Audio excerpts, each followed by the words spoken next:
Hello friends, welcome back to my YouTube channel unstoppable education. और आज की इस वीडियो में मैं आपको बताऊंगा कैसे आप मूवीज़ के सबटाइटल का यूज़ करके अपनी इंग्लिश को इम्प्रूव कर सकते हो। सो फ्रेंड, एक बहुत ही बेहतरीन तरीका है इंग्लिश सीखने का। अगर आप भी अपनी इंग्लिश को इम्प्रूव करना चाहते हो और इंग्लिश अच्छे से बोलना चाहते हो तो इस वीडियो को एंड तक ज़रूर देखना। सो फ्रेंड, बिना किसी देरी के शुरू करते हैं आज की वीडियो और देखते हैं आज का अपना पहला सेंटेंस। सो फ्रेंड्स, यहाँ पर ये बोल रहा है कि मुझे किसी ऐसे की ज़रूरत है जो भरोसेमंद हो। इसे इंग्लिश में बोलेंगे I need someone who is trustworthy. I need someone who is trustworthy, यानी मुझे किसी ऐसे की ज़रूरत है जो भरोसेमंद हो। तो यहाँ पर ये कह रही है कि जहाँ तक मैं जानती हूँ वो एक भरोसेमंद दोस्त है। As far as I know he is a reliable friend. As far as I know he is a reliable friend, यानी जहाँ तक मैं जानती हूँ वो एक भरोसेमंद दोस्त है। सो फ्रेंड, यहाँ पर ये अपने लड़के से कह रहा है कि हालांकि मैंने तुमसे कहा था किसी को मत बताना, तुमने उसे बताया है ना। सो फ्रेंड, इसने अपने लड़के को कोई बात बताई और उससे कहा कि इस बारे में किसी को मत बताना, लेकिन इसके लड़के ने फिर भी किसी को बता दिया। तो यहाँ पर ये कह रहा है कि even though I told you not to tell anyone, you told her didn't you. Even though I told you not to tell anyone, हालांकि मैंने तुमसे कहा था कि किसी को मत बताना। Even though I told you not to tell anyone, तुमने उसे बताया। यू टोल्ड हर, है ना, डिडंट यू। इसके लिए यूज करेंगे हम didn't you. Even though I told you not to tell anyone, you told her didn't you, हालांकि मैंने तुमसे कहा था किसी को मत बताना, तुमने उसे बताया, है ना। आगे होगा फ्रेंड, यहाँ कह रहा है तुम्हें वैसा नहीं करना चाहिए था। You are not suppose to do that. You are not suppose to do that, यानी तुम्हें वैसा नहीं करना चाहिए था। You are not suppose to do that. मुझे पूरा यकीन है मैंने कुछ गलत नहीं किया। सो फ्रेंड, यहाँ पर ये कह रहा है कि I am absolutely sure I did nothing wrong. I am absolutely sure I did nothing wrong, यानी मुझे पूरा यकीन है मैंने कुछ गलत नहीं किया।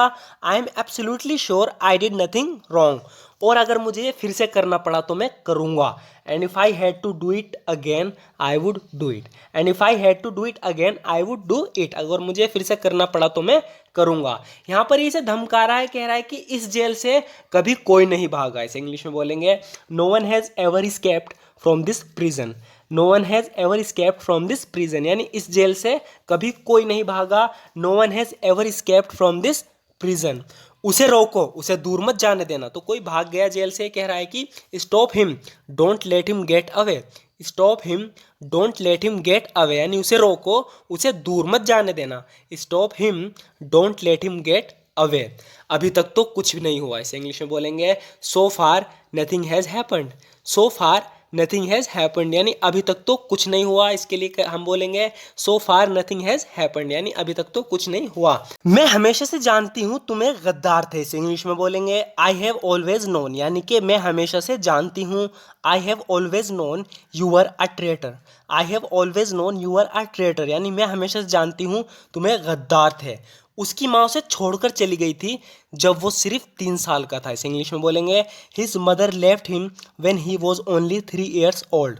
His mother left him when he was only 3 years old, यानी उसकी माँ उसे छोड़कर चली गई थी जब वो सिर्फ 3 साल का था। His mother left him when he was only 3 years old. तब से उसकी देखभाल मैं कर रही हूँ। I have been taking care of him ever since. I have been taking care of him ever since, यानी तब से उसकी देखभाल मैं कर रही हूँ। I have been taking care of him ever since. अगर ऐसा ही चलता रहा तो मैं पागल हो जाऊंगी। सो फ्रेंड, ये काफ़ी यूजफुल सेंटेंस है। हम इस तरह के सेंटेंस बहुत यूज़ करते हैं। कह रही है कि अगर ऐसा ही चलता रहा तो मैं पागल हो जाऊंगी। इसे इंग्लिश में बोलेंगे I will go crazy if this keeps on. I will go crazy if this keeps on, यानी अगर ऐसा ही चलता रहा तो मैं पागल हो जाऊंगी। I will go crazy if this keeps on. चिंता मत करो, मैं यही हूँ, तुम्हें कुछ नहीं होगा। यहाँ पर इसे दिलासा दे रहा है, कह रहा है कि don't worry I am here and nothing will happen to you. Don't worry I am here and nothing will happen to you, चिंता मत करो, मैं यही हूँ और तुम्हें कुछ नहीं होगा। Don't worry I am here and nothing will happen to you. बस मुझ पर विश्वास रखना, just have faith in me. Just have faith in me, बस मुझ पर विश्वास रखना, just have faith in me. अगर वो कॉल करे कह देना मैं व्यस्त हूँ। सो फ्रेंड, इसे इंग्लिश में बोलेंगे if he calls tell him I am busy. If he calls tell him I am busy. So friend, ये काफ़ी यूजफुल सेंटेंस है। थोड़ी मिस्टेक हो गई है, टाइपिंग मिस्टेक, तो ध्यान से देखना। यहाँ पर शुरू में इफ़ आएगा, इफ़ के बाद आएगा ही। इफ़ ही कॉल्स, यानी अगर वो कॉल करे, if he calls tell him I am busy, कह देना मैं व्यस्त हूँ। अब रोने से क्या फ़ायदा। सो फ्रेंड कोई बात हो गई उसके बाद ये रो रहा है तो कह रहा है कि what is the use of crying now, what is the use of crying now, यानी अब रोने का क्या फ़ायदा, what is the use of crying now. अगर मेरे पास कार होती तो अच्छा रहता है। इसे इंग्लिश में बोलेंगे it would be good if I had a car, it would be good if I had a car, यानी अगर मेरे पास कार होती तो अच्छा रहता। It would be good if I had a car. तुम मेरे लिए मेरे अपने बेटे की तरह हो। You are like my own son, you are like my own son, यानी तुम मेरे बेटे की तरह हो। You are like my own सन। उसके आने की संभावना बहुत कम है। इसे इंग्लिश में बोलेंगे he is the least likely to come, he is the least likely to come. तो कोई किसी का इंतजार कर रहा है, ये उससे कह रहा है कि he is the least likely to come, यानी उसके आने की संभावना बहुत कम है। अच्छा होगा तुम और इंतज़ार ना करो। You had better not wait any longer, you had better not wait any longer, यानी अच्छा होगा तुम और इंतज़ार ना करो। सो फ्रेंड यहाँ पर आप पूछ सकते हो कि हमने तो हैड का यूज़ किया है तो इसकी मीनिंग पास्ट में क्यों नहीं है। सो फ्रेंड जब भी आपको हैड बेटर दिखे ना तो समझ जाना उसकी मीनिंग पास्ट में नहीं होगी। इस स्ट्रक्चर में जो मीनिंग होती है हमेशा या तो प्रेजेंट या फ्यूचर की होती है। जैसे कि यहाँ पे कह रहा है कि you had better not wait any longer, अच्छा होगा तुम और इंतज़ार ना करो। You had better not wait any longer, ऐसा दोबारा होने से रोकने के लिए हमें कुछ करना होगा। इसे इंग्लिश में बोलेंगे we have to do something to stop this from happening again, we have to do something to stop this from happening again, यानी ऐसा दोबारा होने से रोकने के लिए हमें कुछ करना होगा।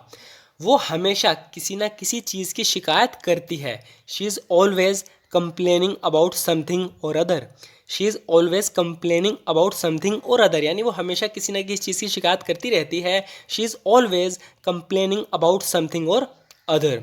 ये इधर उधर अपने आप घूम रही थी, इसके लिए हम यूज़ करेंगे इट सेल्फ, यानी अपने आप itself. It was moving around by itself, यानी कि अपने आप खुद ही घूम रही थी। It was moving around by itself. तो यहाँ पे गुड़िया की बात चल रही है तो गुड़िया के लिए हम यहाँ इट सेल्फ का यूज़ करेंगे जब हम अपने आप की बात करेंगे कि it was moving around by itself, यानी ये इधर उधर अपने आप घूम रही थी। ये मैंने अपनी आंखों से देखा। I saw it with my own eyes, I saw it with my own eyes.